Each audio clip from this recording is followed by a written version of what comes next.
Hello, we are reaching you live from iBrand Newsroom in Lagos, Nigeria. Coming up,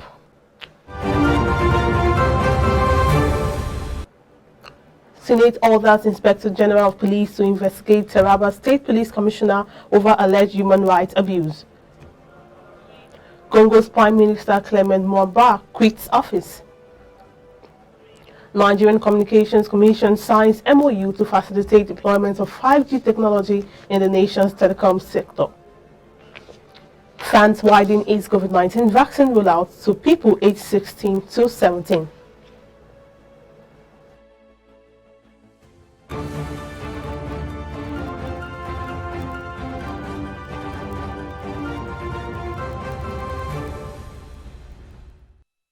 Many thanks for joining us on News Now. Here are some stories making headlines.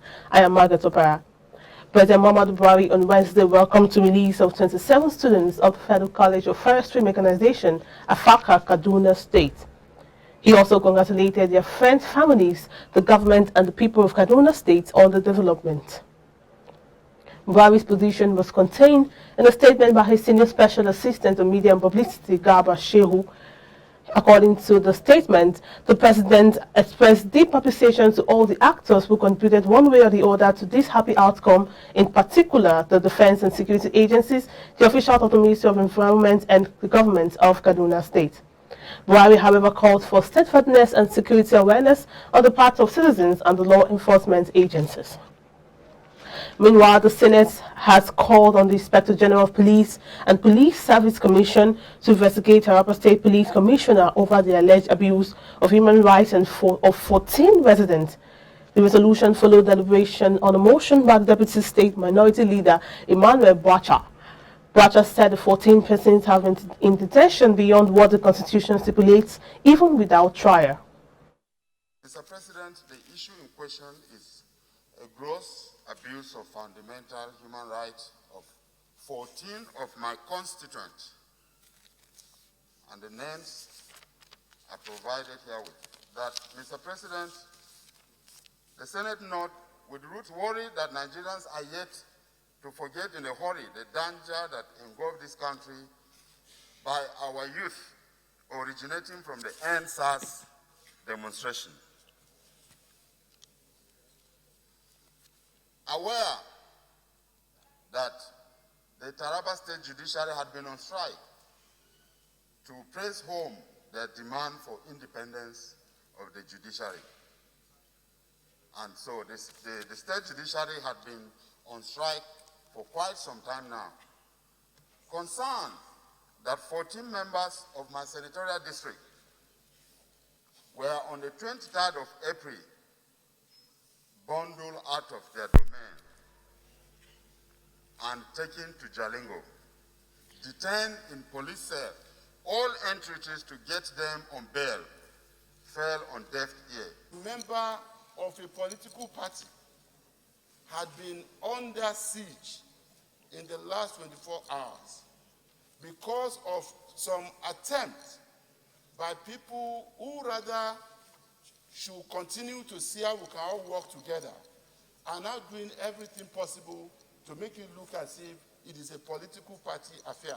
And in supporting this motion, I note again, sir, that this is a motion sponsored by the Deputy Minority Leader, a respectable citizen of Taraba State, a member of the same political party with the sitting governor in Taraba State, who has come to the floor of this Senate to allege that the reason 14 of his constituents have been detained illegally was because they were alleged to have, done something to the younger brother of the sitting governor, another PDP, person.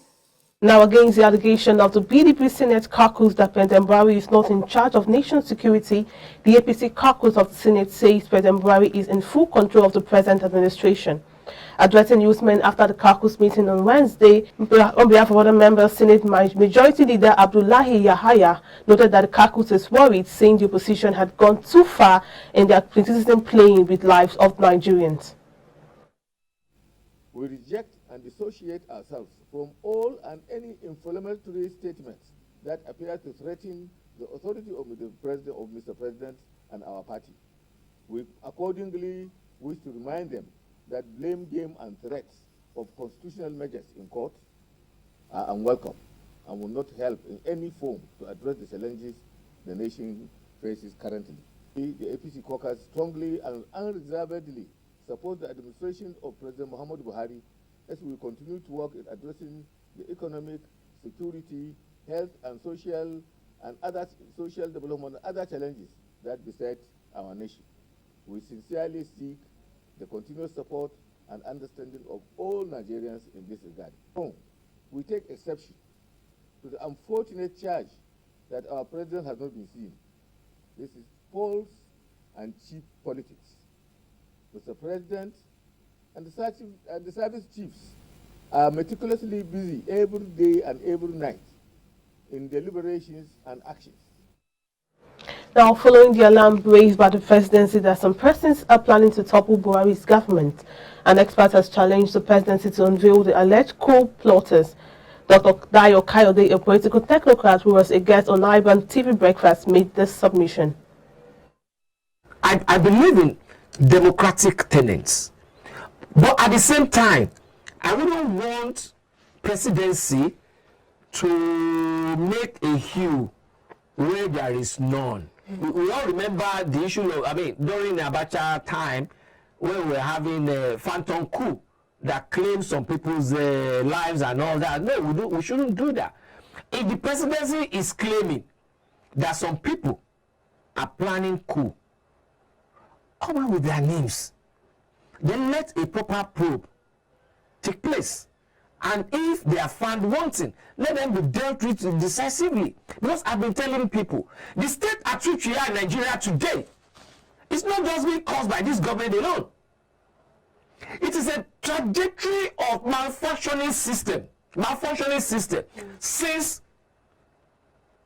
this, we got in our independence, and of which nobody was seeing it. We were not looking at it. But today, because of information system, which have become technologically advanced, because of our exposition, because of our education, because of our knowledge, we are now seeing it. It's now spewing us directly into the face. So everybody also need to come together. As we contributed to what is happening in this country, let us also contribute to how to find a veritable solution. Nigeria belongs to all of us. Nigeria doesn't belong to one person. I don't want Nigeria to fall. I don't want Nigeria to disintegrate. I don't want a Nigeria where I cannot sleep. I don't want a Nigeria where I cannot drive. Whatever it is. Okay, now from... I wouldn't want any kind of subversion or a kind of terrorist activities to be taking place. All right. Meanwhile, in preparation towards 2023 general election, the Independent National Electoral Commission has created 4 host European governments across the Adamawa states targeted at taking polling units closer to the voters. The polling units comprise existing 2,609 polling units and 1,495 polling points being converted into new polling units. The Resident Electoral Commissioner Kasim Gaidam made disclosure at a stakeholders engagement meeting in Yola, explained that the converted VPs will be moved from the vicinities of PUS, where they currently exist, to other locations where they will serve residents better. Well, this exercise is a national exercise on expanding voter access to the polling units. As we speak today, as we stand today, it's going on in all the 36 states and Abuja, and verification of the exercise has really started. And here in Adamawa State, we have been in the field for about 2 weeks now. The intention is to convert the voting points. We have 1,495 voting points in Adamawa State, which were used for the 2019 general election. We are going to convert them to polling units, and by the time we do that, Adamawa State will end up with about 4,104 polling units. And the intention also will mean that the voting points will not be left where they are. We are going to move them to new settlements where there are new communities, and the polling units will be located in public buildings. And this has been going on and has been going on for some time. And the Commission used very scientific parameters, using maps indicating new settlements, using GPS coordinates, and also using the number of registered voters as a yardstick. Still in preparation ahead of the 2023 general elections, the All Progressive Congress APC in Oyo State has come together and vowed to unseat the governor of the state, Seyi Makinde, as it is believed that their mandate was stolen in the last election due to division. The declaration was made in Ibadan as prominent members from all factions were in attendance to discuss the future of the party. Today, the two major blocks in the APC have come together. Between us, we have more than 80% of the members of the party between us. So if 80% of the APC come together, that was pure about the team that won the election in 2011. If we call ourselves progressives, we must live by progressive credentials of number one, ensuring that nobody elected by the party engages in any act of impunity. It is said that power corrupts, absolute power corrupts. The fact that one is a governor should not mean that he must acquire for himself the power to choose who would represent the party in election. Meanwhile, Governor Abubakar Sani Bello of Niger State has carried out a minor reshuffle of his cabinet. The governor, in a statement issued on Wednesday in Minna by his chief press secretary, Mrs. Mary Noel Berger, directed the Commissioner for Works, Ibrahim Panti, to hand over the Commissioner for Planning, Maman Musa, with immediate effect. He also directed the Commissioner of Finance, Zakari Abubakar, to oversee the Ministry of Planning in addition to the Finance Ministry. The statement was silent on was silent on what becomes of Panti.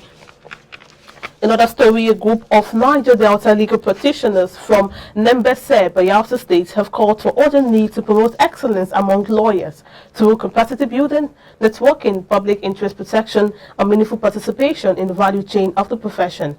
This includes professional transactional advisory and dispute resolution services for government, communities, private and public corporations, among others.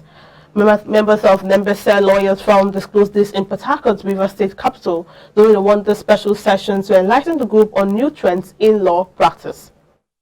We just want excellence in this profession. It has come to the point now where non-lawyers begin to doubt the ability of a lot of the lawyers that have already called to bar. And they honor and regard and respect this very noble profession that seems to be eroding. And if after us, we just leave it like that, we don't know where it will end. The part of our mandate was to promote professionalism and excellence in legal practice among members of the forum.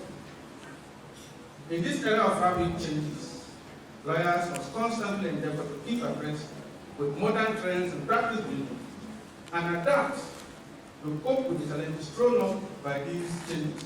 It rests on a lot of these lawyers to change the narrative because it is peace that guarantees businesses. Businesses, investment funds are attracted to where there is peace and harmony. So if you, who is a custodian of law and the profession, you are not in the forefront of guaranteeing the rule of law, then you're missing the point. We'll take a breather there. We'll be back for more stories. Stay with us.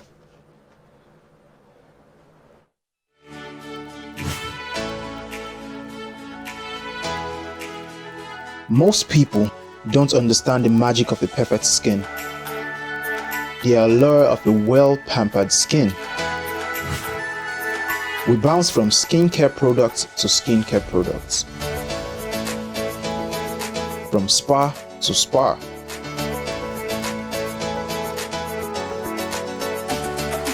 Looking for that ideal solution.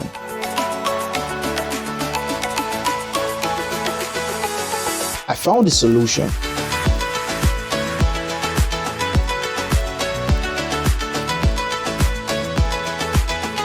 And it's Blemiville Skincare and Spa. My name is Neil, and I'm proud to be a part of the Blemiville family.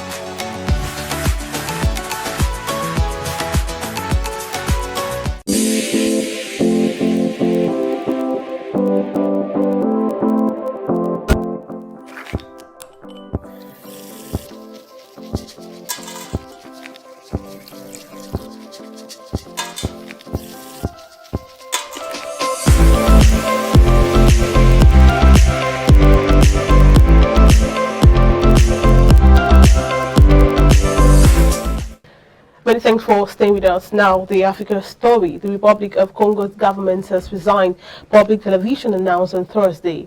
A procedural move 3 weeks after the Central African nation's veteran leader began a new term as president.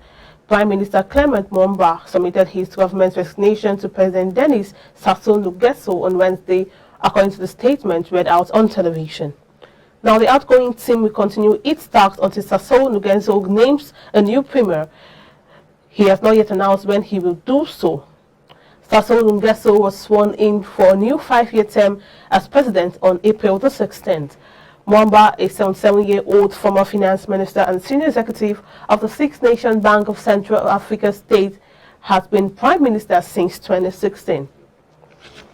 Still on the African Sea, the European Union will consider sending a civilian training mission to Mozambique to help the government withstand a growing insurgency, EU Foreign Policy Chief Joseph Borrell said on Thursday. Mozambique's government has been facing an Islamic insurgency since 2017, and rebels have stepped up attacks in the past year, putting at risk natural gas projects that are aimed at transforming the country's economy. Mozambique wrote to the EU in September to ask for help in training its armed forces to battle the insurgency. It was not clear if the EU would consider a military component to any possible Mozambique mission. Now, the foreign scene. China condemned on Thursday a joint statement by G7 foreign ministers that expressed support for Chinese claims to Taiwan and cast Beijing as a bully, saying it was a gross interference in China's internal affairs. G7 foreign ministers said in a communique after a London summit that China was guilty of human rights abuses and of using coercive economic policies, where the G7 would use collective efforts to stop. In an annual step, the G7 also said it supported Taiwan's participation in World Health Organization forums and World Health Assembly, and expressed concern about any unilateral actions that could escalate tensions in the Taiwan Strait. Speaking in Beijing, Chinese Foreign Ministry spokesman Wang Wenbin condemned the statement, saying it made groundless accusations that were a gross interference in China's internal affairs. And also, France widens COVID-19 vaccine rollout to 16 to 17-year-olds at high-risk major illness. France has decided to widen its COVID-19 vaccine rollout to people aged 16 to 17 who could face a high risk of a major illness from the virus, said the country's health ministry on Thursday, as the country gradually accelerates its vaccine program. The health ministry said this category of 16 to 17-year-olds will be allowed to get the Pfizer-BioNTech COVID vaccine from Thursday onwards. Now, up next is Entertainment Corner with Success Caminos. Thank you, Margaret. This is the entertainment news on News Now. My name is Success Caminos. Now, congratulations pour in as Paul Okoye hits 1 million subscribers on YouTube. Ichoke, Twitter endorses popular slang. Now, Paul Okoye of the defunct singing duo P-Square, now popularly known as Rude Boy, is in a celebratory mood as he just hit 1 million subscribers on YouTube. He took to his Instagram page to show off the gold plaque that came with the achievement, with words of appreciation to his supportive fans. The singer also made reference to the silver plaque which he got when he surpassed 100,000 subscribers. In his caption, he thanked YouTube and also revealed that he now also has 100 million views on a single track. He wrote, "Thank you very much at YouTube. Dear #Fire Department, it's gold, baby. 1 million subscribers and 100 million views on a single track. Musically rude." End of quote. Some of the congratulatory messages read, "God when, congratulations." That's from Wathoni Ayansi. Maduka Okoye says, "Congrats, Oga Boss." And Angle Williams says, "We are patiently waiting for that album." I totally agree. What would you do for a Rude Boy album? I'd personally like to see how he fares solo. Now, award-winning singer Davido is not only known for dropping steady hits and bangers, he has proven to be quite a trendsetter and major influencer. Months ago, he started the slang Ichoke, which his fans now use when they want to show surprise, shock, wonder, or a host of other emotions. Ichoke has been used by celebrities on different social media platforms, and Twitter recently endorsed this trend, as fans of Davido will now get a live emoji of the singer holding onto his neck, which literally translates to the slang anytime they use it with a hashtag on the platform. The father of three has acknowledged the new development in a simple tweet that read, "Even at Jack no say hashtag e choke." As of the time of this report, the slang is trending on the Bird app with over 20,000 tweets. As expected, fans of the singer have taken over Twitter in celebration while using the emoji. At Olisa Osega says, "Obiona King Abeg hashtag Ichoke." A man like Icy said hashtag Ichoke now has an emoji. Omo, Davido is really the most influential artist in Africa. Now, there's no harm in hyping your fave, but this kind of comments have been known to get other fan bases triggered. We love to hear from you. Send in your thoughts on these stories, and we'll be reading and interacting with you in the comments. Back to you, Margaret. You're welcome back. And now in business news, Nigerian fintech startup Paystack has announced its official launch in South Africa on Thursday. Product marketer at Paystack, Abdulrahman Jogbo, said the payment solution company, which is actively present in Nigeria and Ghana, is expanding its tentacles to the southern part of Africa. Jogbo said the opportunity for innovation in the South African payment space is far from saturated. Today, for instance, digital payments make up less than half of all transactions in the country. Since Stripe acquired Paystack in a $200 million deal, the company has been relatively successful. Meanwhile, Sudan on Wednesday said it had declared its arrears to the African Development Bank through a $425 million bridge loan provided by Britain, Sweden and Ireland, opening it up to new funding, including an immediate grant of $207 million. The arrears clearance is Sudan's latest step to clear at least $50 billion in debt. It has enacted aggressive economic reforms, which an ADP official praised in the statement. And now Sudan expects to begin the highly indebted poor countries process in June, and France is hosting a debt relief conference for the African country on May 17th. Still in business, the Nigerian Communications Commission's NCC and Nigerian Communications Satellites have signed a memorandum of understanding to facilitate the deployment of 5G technology in the nation's telecommunications sector. Both agencies signed the agreement on the use of C-band spectrum for 5G services in Nigeria at an event held on Wednesday in Abuja, the Federal Capital Territory. In his remarks, the chairman of the Board of Commissioners at the NCC, Professor Adeolu Akonde, noted that in recent times, precisely from the last quarter of 2019, several administrations have begun to license spectrum for commercial deployment of 5G. He stated that 5G services have already been deployed in the US and South Korea, among many countries in the world. NCC Executive Vice Chairman Professor Umar Dambata, on his part, said Nigeria cannot be left behind when several countries were already expanding their technologies through the 5G network. And on that note, we'd like to call News Now a wrap. Please log on to our website and subscribe to our YouTube for more news updates. My name is Margaret Opera.